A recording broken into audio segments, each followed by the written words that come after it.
Hello and welcome to our fourth episode of the Where You're At series. We have created this series to help you overcome anxiety surrounding your self-image so that you can confidently present yourself to the world. So we like to discuss topics that could be holding you back or creating anxiety, all right? And today we've decided to just talk about what to do if you're not getting enough sleep. Because you can't exercise correctly, you can't function correctly if you are sleep deprived, okay? So today we're going to be discussing things that will help you fall asleep.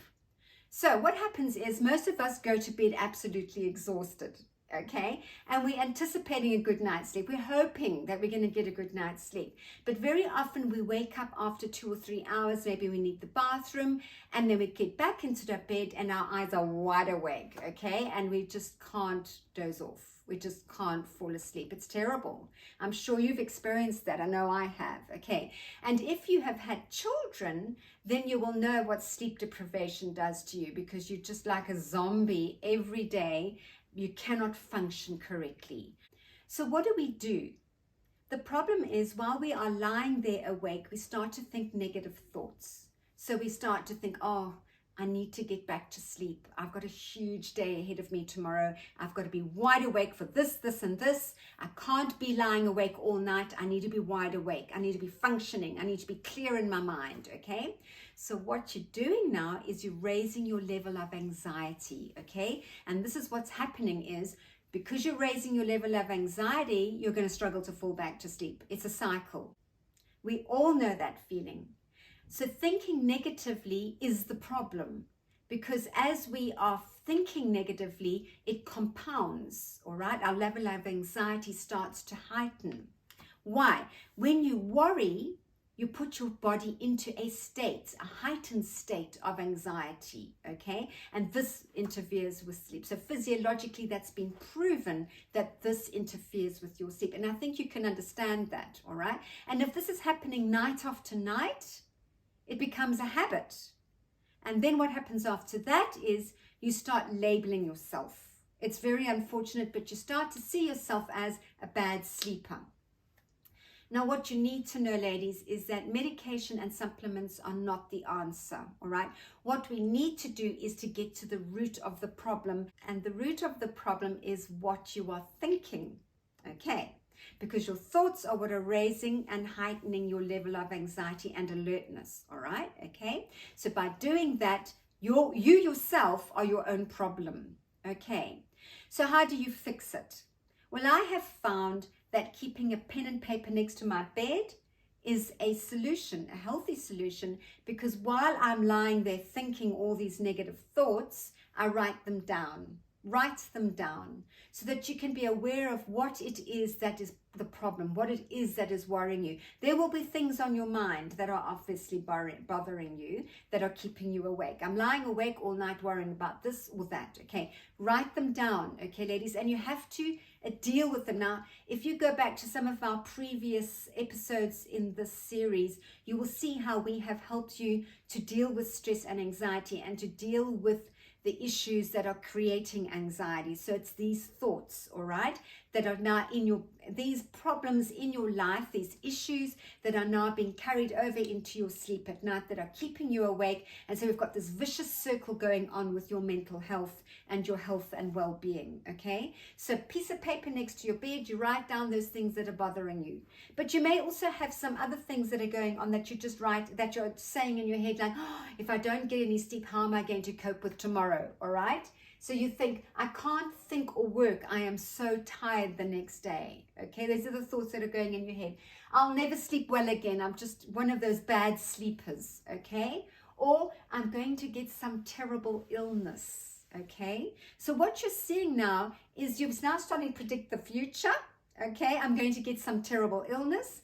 And you're now also saying things that are really negative, that are all or nothing. Okay, I can't, I'll never.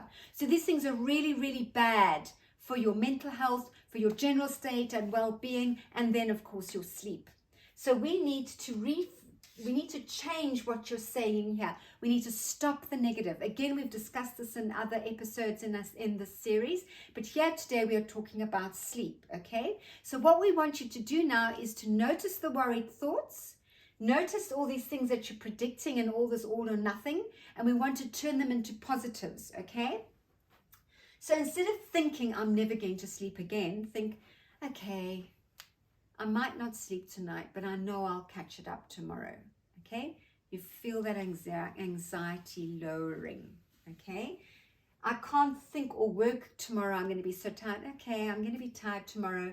So what I'll do is I'll take some extra coffee or whatever, green tea. I drink green tea. And I'm going to focus on the positives for the day. That is going to keep my spirits up. So that tomorrow night, I'm going to catch up on that sleep. Okay, I'll catch up tomorrow night. And I do think this. I do think, okay, I accept it. But I know that over a 7-day period, I do sleep enough. I average 6 to 8 hours of sleep. So if I'm being deprived tonight, I know I'm going to sleep well tomorrow. I always tell myself that. And I do. I always catch it up. But it wasn't always that way. Okay? And then I'm going to get some terrible illness. Now, ladies, 1, you can't predict the future.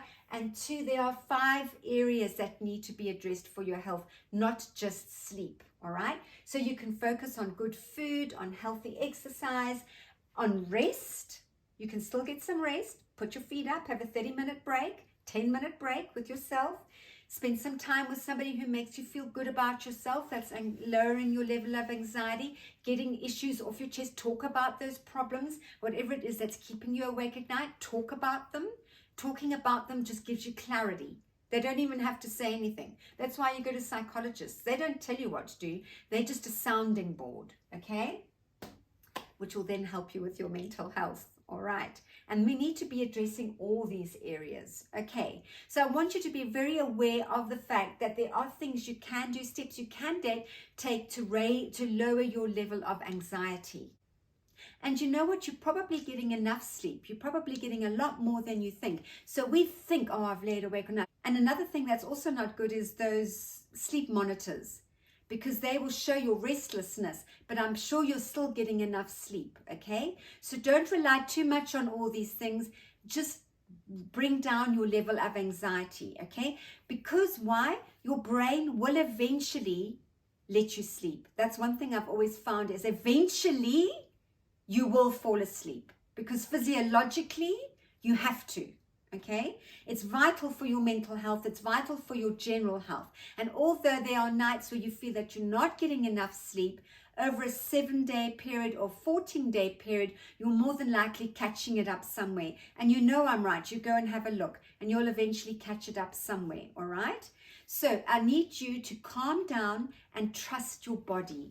I want you to have more faith in your body's ability. The more I work with the woman, the more I am absolutely astounded at our bodies and their potential. It's so exciting. And age is just a number, okay? You can have so much fun with your body. You can train yourself to sleep better, all right? Just by believing that you can, by trusting the body and the system, it will eventually sleep. And I want you to calm down, and I want you to retrain your brain into thinking that it can sleep. Retrain your body into believing that it will sleep, and it just calms your whole body down, okay? And that's what we are here for, is to help you overcome anxiety. Okay, so I was a bad sleeper. I used to really sleep badly, and I used to label myself as a bad sleeper. And I've worked on all these things, and I've now got it to the point where over a 7-night period, I will be getting 6 to 8 hours of sleep a night. But some nights will be worse than others, and I don't stress about it anymore. And I think that's the first step to healing. The first step to good sleep is to stop stressing about it. Okay, now if you are looking for or wanting help with any of these areas, because these are our areas of speciality, we specialize in the healthy food choices, the healthy waistlines, how to exercise correctly so that you get the results that you want. Just speak to our ladies. We've got amazing testimonials, and just your general health and well-being. If you would like to get part of our programs, we've got an app, the Her Smile app, where you have access to our programs anywhere in the world in the palm of your hand. Then just email us Adele, Adele, at hersmile.com.au, or text me on my mobile number 0422 572 133. You can also do that through WhatsApp if you are overseas. Great. I look forward to hearing from you. Until next time.